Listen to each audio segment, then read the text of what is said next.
Hello दोस्तों, स्वागत है आप लोगों का लोटस एकेडमी में। आज के वीडियो में हम 24 सितंबर यानी आज के करंट अफेयर्स को पढ़ेंगे। तो चलिए दोस्तों, वीडियो को शुरू करते हैं और अपना पहला क्वेश्चन देखते हैं। भारत के लिए 2024 शतरंज ओलंपियाड में किन टीमों ने स्वर्ण पदक जीते हैं? सही उत्तर ऑप्शन सी हो जाएगा। पुरुष और महिला दोनों टीमों ने स्वर्ण पदक जीता है। विस्तार में समझते हैं। 22 सितंबर 2024 को हंगरी के बुडापेस्ट में आयोजित 45वें अंतर्राष्ट्रीय शतरंज महासंघ शतरंज ओलंपियाड में पुरुष और महिला दोनों टीमों ने स्वर्ण पदक जीता है। आप सभी पॉइंट को नोट कर लीजिएगा। अगला क्वेश्चन देखते हैं। अगले वायुसेना प्रमुख के रूप में किसे नियुक्त किया गया है? अगले वायुसेना प्रमुख के रूप में अमरप्रीत सिंह को नियुक्त किया गया है। ऑप्शन बी इसका उत्तर हो जाएगा।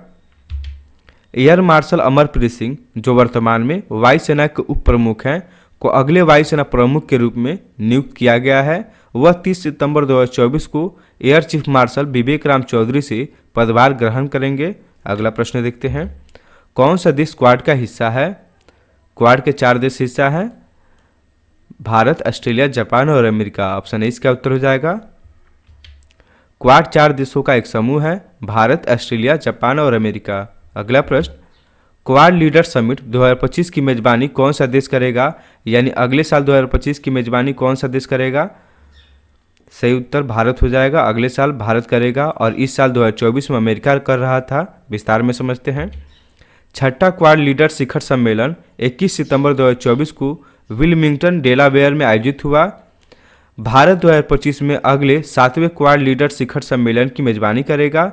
आपको बता चुके हैं इस साल 2024 में अमेरिका कर रहा था और अगले साल 2025 में भारत करेगा। अगला प्रश्न देखते हैं। 22 सितंबर 2024 को श्रीलंका में राष्ट्रपति चुनाव किसने जीता? सही उत्तर ऑप्शन सी हो जाएगा। अनुराग कुमारा डिसनायके ने राष्ट्रपति चुनाव जीता है। श्रीलंका में नेशनल पीपुल्स पावर पार्टी की नेता अनुराग कुमारा डिसनायके ने 22 सितंबर 2024 को राष्ट्रपति चुनाव जीता। सितंबर 2024 में नारकोटिक्स कंट्रोल ब्यूरो एनसीबी का नया महानिदेशक किसे नियुक्त किया गया? एनसीबी का नया महानिदेशक अनुराग गर्ग को नियुक्त किया गया है। ऑप्शन सी इसका उत्तर हो जाएगा। अनुराग गर्ग जो आईपीएस है, नवंबर 2024 में नारकोटिक्स कंट्रोल ब्यूरो एनसीबी के नए महानिदेशक बन गए हैं। अगला प्रश्न देखते हैं। भारत के पहले मानव अंतरिक्ष उड़ान मिशन का नाम क्या है, जिसके 2024 के अंत तक लॉन्च होने की उम्मीद है?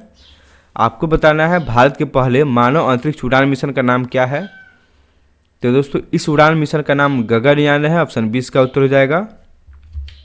इसरो के अध्यक्ष एस सोमनाथ ने घोषणा की है कि भारत का पहला मानव अंतरिक्ष उड़ान मिशन गगनयान इस साल के अंत तक लॉन्च होने की राह पर है। अगला प्रश्न। भारतीय अंतरिक्ष अनुसंधान संगठन इसरो के वर्तमान अध्यक्ष कौन है? इसरो के वर्तमान अध्यक्ष एस सोमनाथ है। ऑप्शन 20 का उत्तर हो जाएगा। 24 सितंबर 2024 तक एस सोमनाथ भारतीय अंतरिक्ष अनुसंधान संगठन इसरो के अध्यक्ष हैं। यानी आज की डेट तक इसरो के अध्यक्ष एस सोमनाथ हैं। अगला प्रश्न देखते हैं। भारत और अमेरिकी सेना के बीच 9 से 22 सितंबर 2024 तक राजस्थान के महाजन फील्ड फायरिंग रेंज में आयोजित संयुक्त सैन्य अभ्यास का नाम क्या है? इस संयुक्त सैन्य अभ्यास का नाम युद्ध अभ्यास 2024 है। ये कहाँ आयोजित हुआ था? ये राजस्थान में हुआ था। डेट भी नोट कर लीजिएगा, 9 से 22 सितंबर तक हुआ था। विस्तार में समझते हैं। भारत अमेरिका संयुक्त सैन्य अभ्यास युद्ध अभ्यास 2024 का 20वां संस्करण 9 से 22 सितंबर 2024 तक राजस्थान के महाजन फील्ड फायरिंग रेंज में आयोजित किया गया। सभी पॉइंट इंपॉर्टेंट है, इसलिए दोस्तों सभी पॉइंट को नोट कर लीजिएगा। अगला प्रश्न देखते हैं।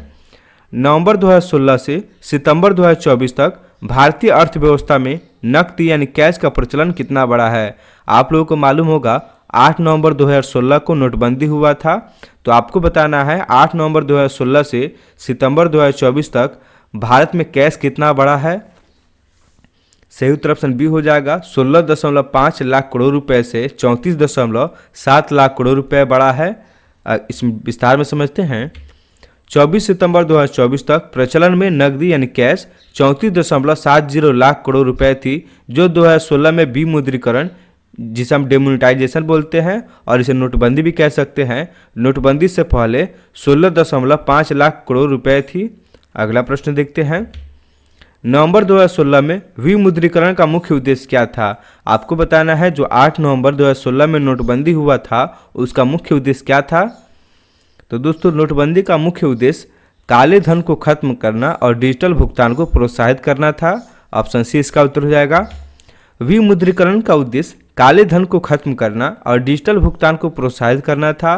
विमुद्रीकरण के बाद मार्च 2017 तक प्रचलन में बैंक नोटों का मूल्य 20.2% कम हो गया था।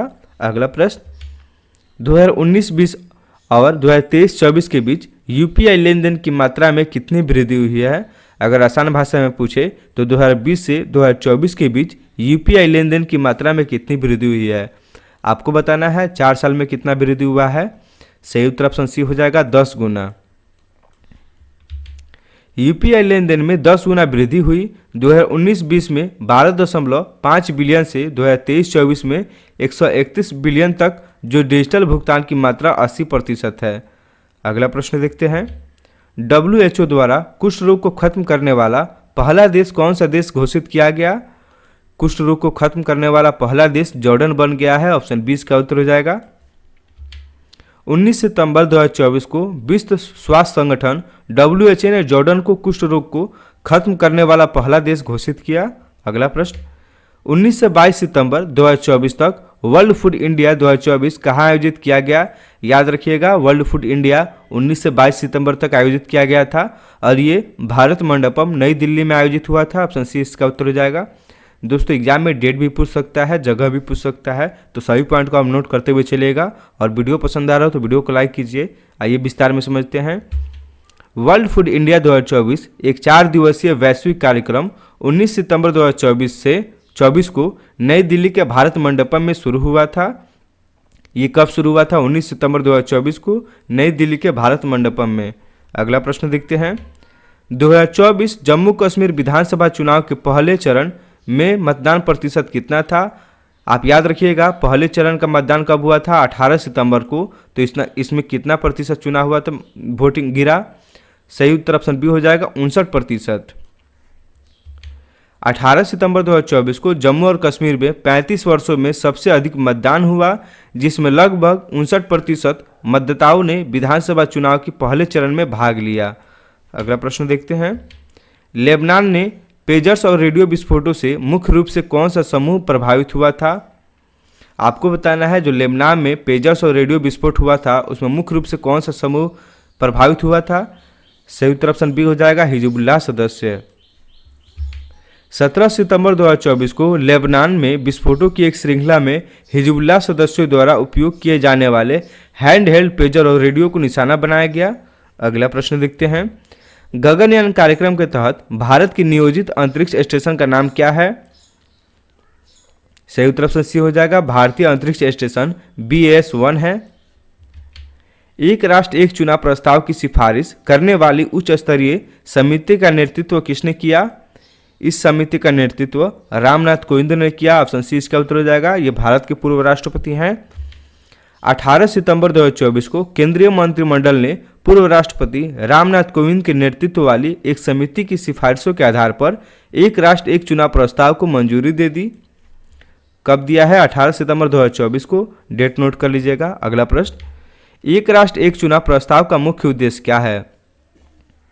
वन नेशन वन इलेक्शन का मुख्य उद्देश्य क्या है? सही उत्तर ऑप्शन बी हो जाएगा, लोकसभा और विधानसभा चुनाव एक साथ कराना। एक राष्ट्र एक चुनाव प्रस्ताव का लक्ष्य लोकसभा और विधानसभा चुनाव एक साथ कराना है। इसके बाद 100 दिनों के भीतर स्थानीय निकाय और पंचायत चुनाव कराना है। अगला प्रश्न, किस देश की हॉकी टीम ने पुरुष एशियाई चैंपियन ट्रॉफी 2024 जीती है? ये जीता है भारत टीम ने। ऑप्शन डी इसका उत्तर हो जाएगा। भारत की पुरुष हॉकी टीम ने 17 सितंबर 2024 को चीन के हुलनबीर में 5वीं बार पुरुष एशियाई चैंपियंस ट्रॉफी जीती है। भारत ने कड़े मुकाबले वाले फाइनल में चीन को 1-0 से हराया। दोस्तों आज की वीडियो में इतना ही प्रश्न करते हैं। उम्मीद है आपको सही प्रश्न अच्छा लगा होगा। वीडियो पसंद आया तो वीडियो को लाइक कीजिए और दोस्तों डेली के करंट अफेयर्स पढ़ना है तो मेरे चैनल को सब्सक्राइब कीजिए। मिलते हैं हम आपसे नेक्स्ट वीडियो में।